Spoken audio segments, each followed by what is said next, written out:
The Nazca Lines, unquestionably one of the most enigmatic ancient sites on Earth. Enormous ancient artworks that since their modern discovery, a number of individuals have attempted to, and seemingly failed to, adequately explain. Created to such enormous scale, many of these theories put forward demanded the utilization of advanced ancient flying machines just to enable their full appreciation. However, what many are not aware of is another particularly baffling structure that litters Nazca. Known as puquios, they are stone structures which corkscrew deep into the ground, each connected to a channel of groundwater far below the surface. It must be noted, for many millennia the ancient sites these mysterious structures connected, and indeed the locations in which they are found within, have endured brutal episodes of drought, and for any ancient civilization to have flourished here would have required tremendous skills and ingenious solutions. And the puquios could undoubtedly be perceived as striking examples of this, displaying this ancient group's high level of intelligence.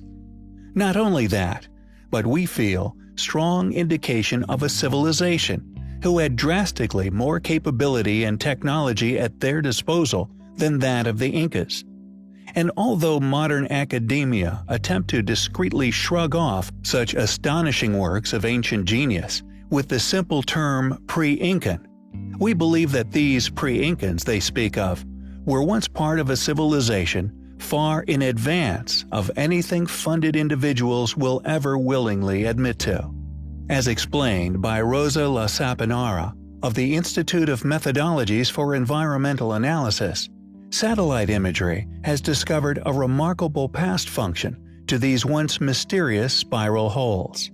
They have realized that they were an ancient complex hydraulic system designed to extract and move groundwater over tremendous distances beneath the arid landscape above them. According to Lapinara, examining satellite images has allowed scientists to analyze the movement of pumped water throughout the desert. Quote, "All holes were interconnected via a system of tunnels, similar to modern subways. Each spiral hole appears to serve the function of a pump, filling the tunnels with air and directing the water to a specific location. In this way, water flowed to ancient settlements from where it was most desired, from areas of abundance." End quote. It seems that scientists have been forced to reluctantly admit, due to the overwhelming evidence of the system's sophistication, that the original engineer's know-how and workmanship was of such high quality that not only does it rival modern water delivery systems, but even after several millennia, many of the puquios still function perfectly. Furthermore, to have initially built them, the builders required as yet undiscovered advanced equipment, such as air pumping technologies, mechanisms far out of the realms of any academically studied ancestor. They also required an intimate understanding of geology, many meters below their feet, and indeed, the understanding of how they were going to manipulate future movement of the groundwater below. Also, intriguingly, many parts of these tunnels successfully passed through tectonic faults, as if they had prior advanced knowledge of these also. We personally find this discovery of the puquio's past function as nothing short of miraculous, making them some of the strongest evidence for not only a highly advanced pre-Incan culture, but of a technologically developed ancient people with in-depth knowledge of geology, hydrology, and many other seemingly modern understandings, developed through the utilization of advanced, technologically accomplished study. They are, undoubtedly, highly compelling. China's Yutu-2 rover, currently exploring the surface of our moon, has exposed an intriguing discovery, a mysterious object that many are labeling the Hut. It is a cube-shaped curiosity, which oddly just appears to be resting upon the moon, as if once placed. In previous videos we have examined similar anomalies many believe to be obelisks. We can visit other people with their habitation. We can keep track. If there's something very important to be developed from the moon, together we can explore the moon and develop the moon. We should go boldly where man has not gone before. Fly by the comets, visit asteroids, visit the moon of Mars. There's a monolith there, a very unusual structure on this little potato-shaped object that goes around Mars once in 7 hours. When people find out about that, they're going to say, who put that there? With even Buzz Aldrin himself claiming there to be a monolith on Phobos, one of Mars' moons. And there is indeed a mysterious object resting on the surface of this mysterious satellite. A moon, which not only appears to be hollow from one side, but is on a decaying orbit which does not make sense, almost as if it were a ghost of the past. Earthly calculations revealing that the moon should have disintegrated into Mars long ago. Yet the moon still exists, along with its mysterious so-called monolith. Yet I digress. The thing that makes these objects so interesting is how they seemingly appear to have once been placed where they have rested for untold millennia. No contact trail, no debris, dust plume, or disturbance at all, and most importantly, no crater of any form. Unfortunately, however, according to Chinese space officials, it may be a long time before the rover reaches the object, if at all. One major reason is that Yutu-2 isn't active most of the time. The solar-powered spacecraft cannot operate during the 14.5 Earth-day-long lunar night, nor for roughly 24 hours after sunrise and before sunset. Yutu-2 also stays offline during lunar noon, as temperatures at that time can reach 127 degrees Celsius. What is this object? Further photographic study and detailed research into its precise location needs to be undertaken. It is an object which we find highly compelling.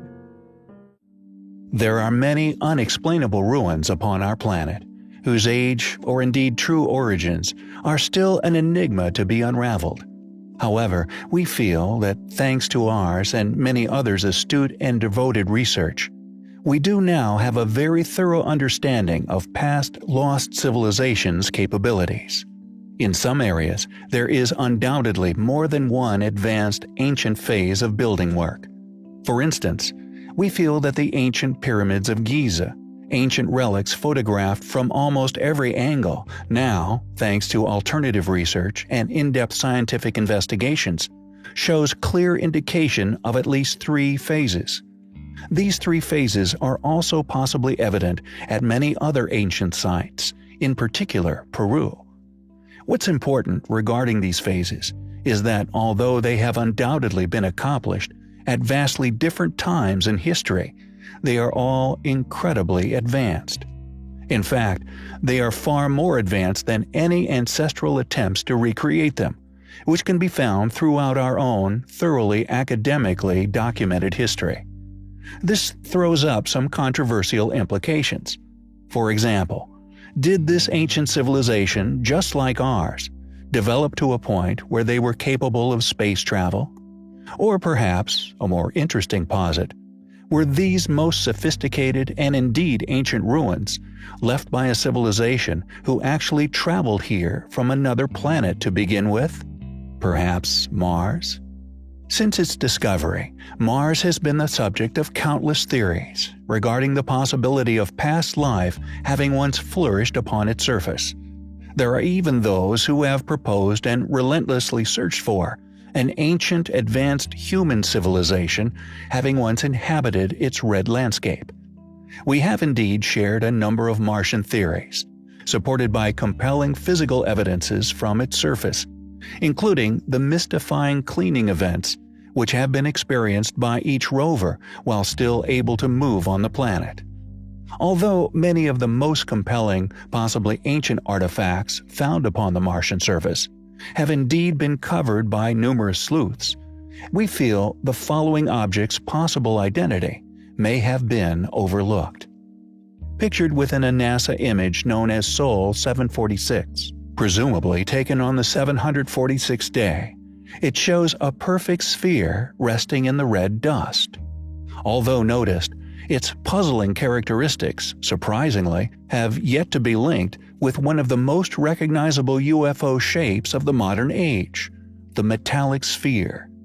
These objects not only witnessed, documented, and video recorded on nearly every continent on Earth, they have also been the object most often recorded on many inches of unexplained NASA footage from low Earth orbit, lunar, and now, we feel, much further afield. Could this mysterious sphere actually be a crashed metallic UFO? Although spheres appear in nature under the identification of land pearls, its origins would have involved tremendous amounts of water, something that has not been seen on Mars for an extremely long time. Could this mysterious sphere, photographed by NASA, actually be that of a crashed metallic UFO? We find the proposition highly compelling. Why did we never go back to the moon? Undoubtedly man's greatest achievement, a feat which has apparently never been attempted again. There are many conspiracy theories surrounding the moon missions, some for good reasons and others not so. A mission to the moon, or indeed Mars, should be an experience which unites humanity under a common goal. Yet, alas, this unity rarely occurs.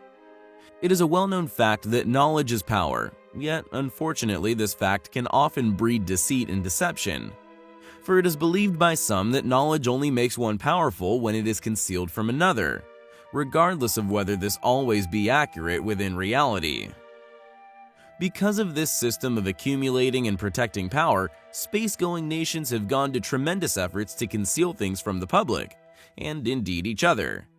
The United States government, for example, demands astronomers, astronauts, and many other workers at NASA sign an oath of confidentiality. Upon breaking this oath, you could face a conviction of treason, a crime which carries the death penalty. However, regardless of this, over the past few years, more and more individuals from around the world have bravely began to blow the whistle on these secrecies. Dr. Ken Johnston, former director of NASA's Department of Photographic Evidence, has stated that during his stay at the agency, he was able to see original photos of countless ruins, pyramids, and intact temples all resting upon the moon.